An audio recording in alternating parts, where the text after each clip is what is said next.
बनल रहो और नहीं हरवई मैया कि बनल रहो ससुरवा कि बनल रहो घरवन मैया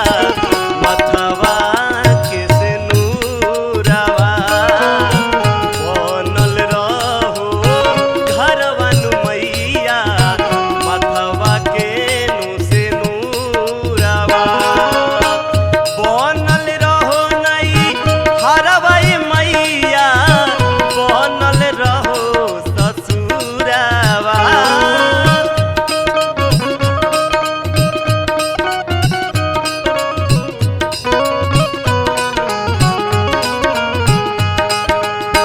बनल रहो घरवन मैया मथवा के सिनुरवा बनल रहो घरवन मैया मथवा के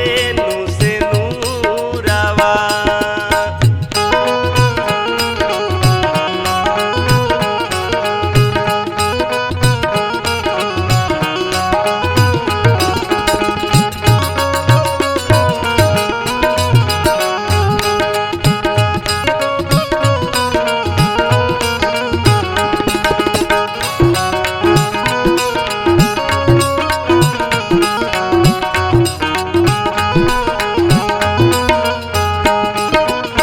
नैहर में मांगिला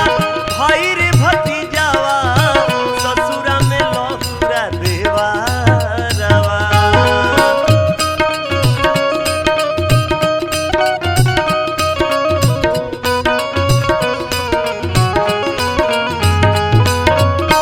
नैहर में मांगिला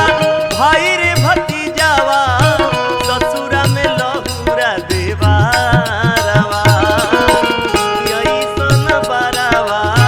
दिह तुए मैया